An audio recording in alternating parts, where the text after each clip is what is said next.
videoaula, então, o fluxograma, a lista de verificação, o diagrama de Pareto, o diagrama de Ishikawa, o histograma, as cartas de controle e os métodos de correlação e regressão linear. Bom, vamos comentar então sobre o fluxograma. O fluxograma nada mais é do que uma descrição gráfica de uma atividade.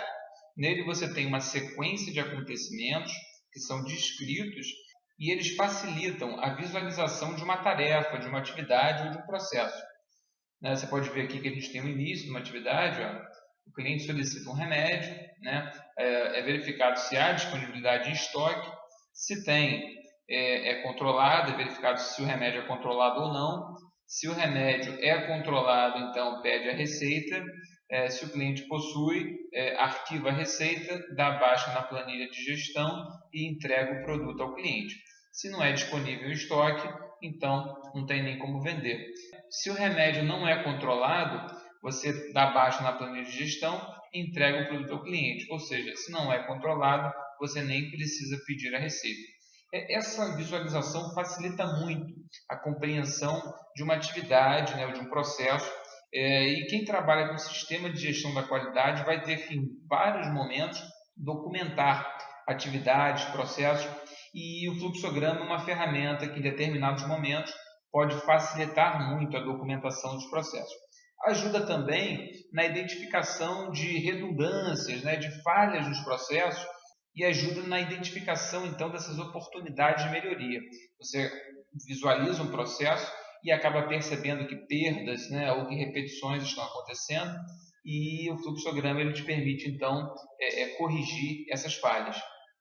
Bom, todas as ferramentas da qualidade que nós estamos comentando, eu coloquei aqui abaixo da descrição aí do YouTube, para quem está assistindo no YouTube, os links para que você possa ver vídeos específicos sobre fluxogramas, que você possa baixar planilhas de fluxograma. Então, essa videoaula ela é bem resumida, ela resume as principais ferramentas, mas você pode complementar aí os seus conhecimentos através dos links que estão disponíveis abaixo aqui do vídeo.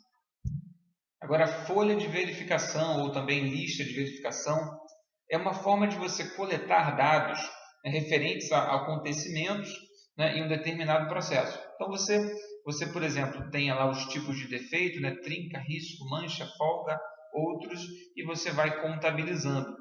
Você vai registrando isso aí. Para quê? Para que você possa quantificar essas ocorrências desse determinado evento e que possa fazer, então, interferências em um deles. Por exemplo, suponha que você está analisando não conformidades de um processo de compras. São 35 não conformidades.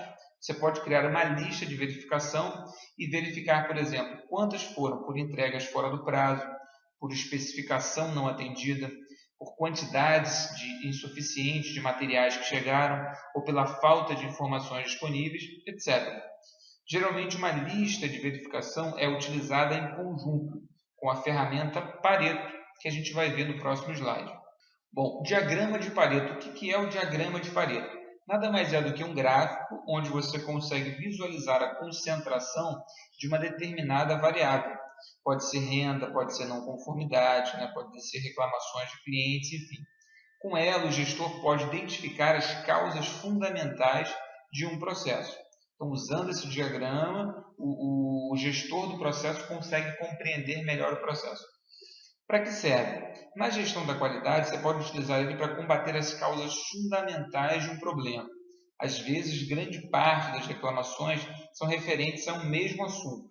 Por exemplo, em um serviço de transporte aéreo, grande parte das reclamações está concentrada nas ocorrências de atraso de voos. Então, esforços de melhoria da qualidade por parte dos gestores dessas companhias estão muito relacionados a cumprir os prazos, a melhorar a pontualidade. Na gestão de negócios, você pode usar essa ferramenta para tomada de decisões do tipo: onde devo abrir o negócio? Em quais cidades? Então, por que não verificar, através de um gráfico de Pareto, onde a renda per capita está mais concentrada? É uma forma de você tomar melhores decisões. Diagrama de Ishikawa. Também é conhecido como diagrama 6M, diagrama espinha de peixes, devido ao formato que ele possui. Também diagrama de causa e efeito, e é uma importante ferramenta da qualidade proposta por Ishikawa, tá? Um famoso guru da qualidade, para a solução eficaz de problemas. Com ela, as causas de um problema são agrupadas em subcausas que geralmente podem ser problemas em máquinas, problemas em matéria-prima, problemas em método, problemas de mão de obra, medição, meio ambiente, e daí vem o nome de 6Ms. Recomenda-se que essa ferramenta seja feita por equipes multidisciplinares, ou seja, pessoas de várias áreas, de onde aquela não conformidade foi ocasionada, e aí você possa, através de várias opiniões, entender as causas fundamentais de um determinado problema. Pode ter sido uma quebra de máquina, pode ter sido uma reclamação de cliente, pode ter sido um produto fora da especificação, um atraso de cronograma, enfim. Então, o diagrama 6M, diagrama espinha de peixe, facilita esse processo de identificação das causas raízes, as causas fundamentais de um problema. Bom, voltando a comentar que aí embaixo do vídeo de vocês, aí no YouTube, a gente tem uma descrição desse vídeo e a gente tem link também para que você faça o download de um modelo em formato A3 no Excel para fazer o diagrama de causa e efeito com equipes multidisciplinares. Você tem também aí um link para uma videoaula, onde a gente aplica o diagrama de causa e efeito. Histograma. Bom, o histograma nada mais é do que um gráfico onde você consegue visualizar a distribuição de frequências de uma dada população. Por exemplo, se você quer ver como está concentrada a faixa etária, altura, peso, a renda de uma dada população, o histograma é uma ferramenta ideal. Você pode verificar a concentração dos resultados de sua produção também. Imagine que você está produzindo tubos corrugados para instalações elétricas e, através do histograma, você consegue verificar a concentração dos diâmetros desses tubos que estão sendo produzidos e consegue identificar, por exemplo, como é que está a distribuição de frequência da sua produção. Uma coisa interessante, eu coloquei aqui no slide, é que você olhar os dados, visualizar os seus dados dessa forma, fica muito mais confuso do que você ver dessa forma. Olha a diferença. Aqui você consegue entender que, por exemplo, a gente está vendo a idade de visitantes no website e a faixa dominante está aqui, ó, de 20 até 60 anos, até 70 anos, a gente poderia dizer. É importante dizer que de 0 até 20 anos quase ninguém está acessando e com mais de 70 anos também quase ninguém acessa. E a grande concentração mesmo está na faixa de 20 a 40. Então você consegue tomar decisões, tomar ações de marketing, decisões de produção dos seus produtos com base nessa informação que você, olhando dessa forma, não consegue concluir muita coisa.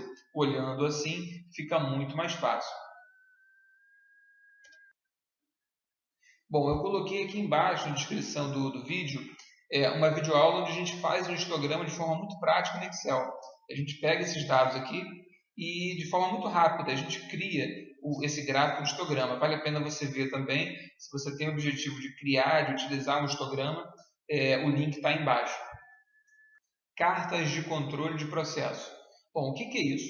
É uma forma de controle gráfica onde os resultados de um processo são medidos e plotados em um gráfico, à medida em que eles vão sendo produzidos e monitorados. Bom, assim os pontos fora da curva, ou as anormalidades do processo, podem ser percebidas pelo gestor. Para você reduzir a variabilidade do processo, ela é uma ferramenta fundamental. Ela permite também que você faça intervenções no processo, evitando que um estado de descontrole seja continuado. Então, se você percebe, por exemplo, que a sua produção está saindo do controle, ela está indo está ultrapassando o limite superior de controle, está indo para um estado de anormalidade, para o processo e verifica se a máquina está com algum problema, se as pessoas não estão seguindo as especificações, se as condições de produção não estão adequadas, enfim. Você evita que desperdício aconteça e controla também a variabilidade do seu processo. Aqui embaixo, na descrição do vídeo, eu coloquei uma planilha pronta para você aplicar o CEP. É uma planilha Excel, você pode utilizar ela para fazer cartas de controle para a sua empresa. Bom, e por último, temos essa ferramenta muito interessante, que é a correlação e regressão linear. É uma forma de você estabelecer relação entre variáveis, entre duas variáveis. Por exemplo, se a gente aumenta a renda, aumenta o consumo das pessoas. Se você baixa o preço de um produto, aumentam as vendas. Se você aumenta a temperatura de um forno, pode ser que você aumente ou diminua a dureza de um determinado material que está sendo processado. Note que a correlação ela pode ser positiva ou negativa. Positiva quando aumenta uma variável e a outra também aumenta. Negativa é quando você aumenta uma variável e a outra diminui. Geralmente, correlação ela é expressa numa escala que vai de -1 até 1, onde -1 é a correlação mais negativa possível, ou seja, você aumenta 1, diminui 1, e a correlação 1 é a mais positiva possível, você aumenta 1 e a outra variável também aumenta 1. Então, por exemplo, se você tem uma renda de R$20, um consumo de R$20, se você aumenta a renda para 40 e o consumo vai para 40 também, você tem uma correlação positiva e esse índice é 1. A gente tem uma videoaula aqui, que está linkada também aqui embaixo na descrição, onde a gente mostra como obter a correlação entre as variáveis, entre esses grupos de variáveis, através do Excel, através de uma fórmula lá do Excel. Se a correlação é zero, está próxima de zero, você não tem correlação nenhuma entre as variáveis. Você não pode dizer que aumentando uma variável você diminui ou aumenta outra. Não existe nenhum tipo de correlação entre elas. Se é -1 é negativa, se é +1 é positivo. Bom, às vezes para você administrar um processo é importante você compreender a relação entre duas variáveis. Tá? E através da regressão linear você pode obter a função de uma variável em relação à outra.